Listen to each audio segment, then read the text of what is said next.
Is it really the UFC if the fighters aren't being dramatic? The way they trash talk each other seems like it's part of their training. Another challenge is on the horizon, one that brings up old rivalries and second chances. The question is it going to happen? Watch this video to know what Dustin Poirier said to Nate Diaz and how he replied. First up, the game is on. The Diamond and Nate have been beefing for a while, and although that rivalry has been simmering on low heat for a while, Dustin finally decided to turn up the heat. Way back in November 2018 at UFC 230, these two were set to go head-to-head. It was supposed to be a co-main event lightweight fight. Both fighters were pumped up to finally get to smash each other to bits, but the fight never happened. Poirier had to pull out of the fight due to an injury. Later, we got to know that it was a hip injury that significantly affected his career later on too, and if you ask us, it's just bad luck. But it seems like he never let that bout go. He'd been hoping to get into the ring against him, but his hopes were dashed when Diaz announced he was leaving mixed martial arts. That decision coming after his submission victory over Tony Ferguson. Still, there's hope these two may face off in the Octagon. You know the rules, folks. When all else fails, go to Twitter, and that's exactly what Poirier did. He's asked Diaz to come back for just one fight. He promises to beat the shit out of him. And how could you say no to such a nice request? Nate could ask for one extension fight from the MMA if he wants to, but by the look of things, that probably won't happen. And why is that? Watch the rest of the video to find out. Next up, get, set, fight. While it wasn't Dustin who threw the first punch in this fight, this is mixed martial arts. Does it really matter who hit first if you win in the end? Although in the case of a Twitter spat, we argue there are no winners, just a lot of petty whiners. Here's the scene. In light of Poirier's hospital stay, things are bad in the McGregor-Poirier universe. The Diamond decides to blast him on social media, causing an entire scene. And Nate, who has a history with both of them, thought, geez, this seems like a good time to butt in. And he did.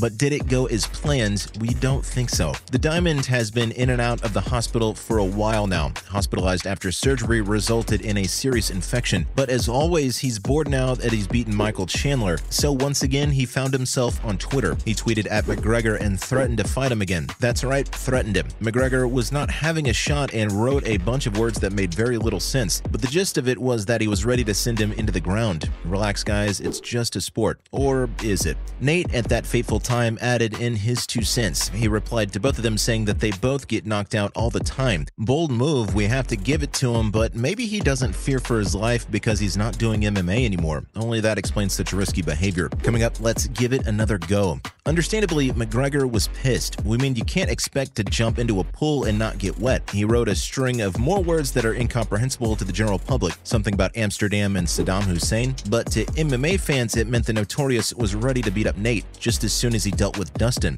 Wait your turn, bud. This is not the first time the Stockton fighter and the Diamond have tried to redo their ill-fated bout. In 2022, the two were linked up for a potential fight, and both of them seemed pretty interested in settling this once and for all. But for some reason, it didn't happen. He fought Tony Ferguson instead, but the dream of punching the life out of Poirier has never truly left him. Before his retirement, he said that he wants to fight him now. He also blamed all the mix-ups and delays on Dustin. His side was playing games and not helping to make this fight happen.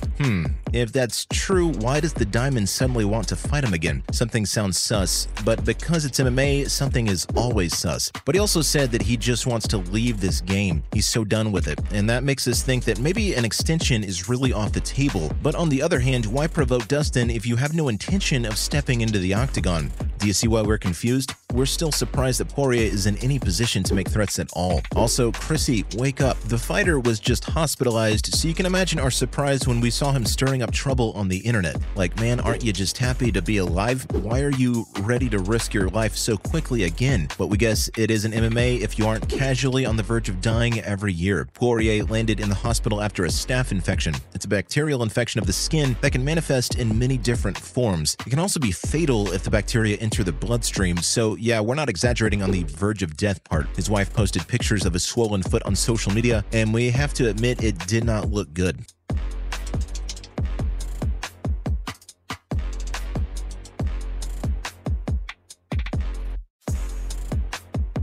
Initially, he wasn't even responding to the antibiotics, so things went downhill fast. Eventually, though, his body started to heal and he was discharged on December 6th. He posted a video of leaving the hospital in a wheelchair, so yeah, we thought things would be calm for a while, but then he tweeted at McGregor to have a fourth fight against him and all hell broke loose. Totally our fault for thinking fighters can keep calm for a moment. But also, we thought he'd be over getting punched by Mr. Mysterious by now. Guess not, though.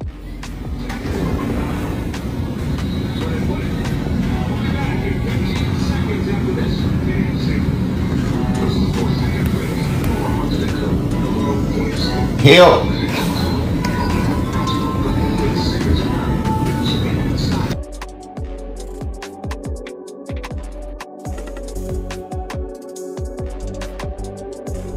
Not to mention, listen to your friends. Not everyone thought that the Twitter spat was a bad thing. An occasional fight is healthy for the system after all. Legendary veteran Michael Bisping is one of those people. He thinks that the fight would be amazing and is something to consider. Poirier's offer is intense but could be worth it. Though he's not sure if the UFC would be open to a one-off match, it's still a worthy try in his opinion. Many fans would die for that fight to happen, and more importantly, they would pay for that fight to happen. He asked them to consider the pay-per-view cash that'll flow in if they agree. It's a smart business move, even if Nate is the bigger star. Everyone loves Dustin, and the rivalry needs to come to a point. All that tension, no release. If the UFC realizes that this fight would be profitable, they might just let them have it out. What do you say, boys? On the other hand, Johnny Walker had a different take. He and McGregor train at the same Irish gym under John Kavanagh. He just commented that Diaz is the best on his Instagram. To him, the whole spat feels like a joke. And to be honest, we agree with him. Instead of lashing out like the Diamond and Notorious, he just laughed at Diaz's interjection. Maybe the Stockton fighter was just kidding and not challenging people to battle it out. Had anyone stopped to consider that before they called an all-out war? Of course not. But thinking before speaking has never been the specialty of mixed martial arts fighters, has it? Lastly, who do you have in mind? Despite all this, we don't think Diaz is looking in the Diamond's direction at all. He seems to have other targets in mind. Perhaps he finally moved on from the feud. As a free agent, his next fight could be in MMA, boxing, bare-knuckle boxing, or even grappling. He's the biggest free agent right now, so he has plenty of choices. He could be beating up Jake Paul or Anderson Silva next, or hop onto bare-knuckle boxing and take on Luis Palomino too. Since fighting is his forte, it's safe to assume he'll stick to it. Jake and Diaz have been on each other's radar for a while now. He even came to this fight with veteran Silva, so he may take on the undefeated The Problem Child as his next opponent. If that falls through though, he could always fight the Spider. They could choose to box or go with MMA depending on their mood. And there's also some rivalry there because Nate's brother Nick has already fought the UFC legend before, and that sounds exciting to be honest. Another option is the Baboon. With the success of the Bare Knuckle Fighting Championship, the sport has a lot more attention. It could throw all its might behind a Diaz-Palomino fight and make it happen, though we're not sure how we'd feel about that. And right now, it can go any direction. And that's it for today. Do you think a Poirier versus Diaz fight will happen soon? Let us know in the comments below. As always, don't forget to like and subscribe to our channel, and we'll see you in the next one.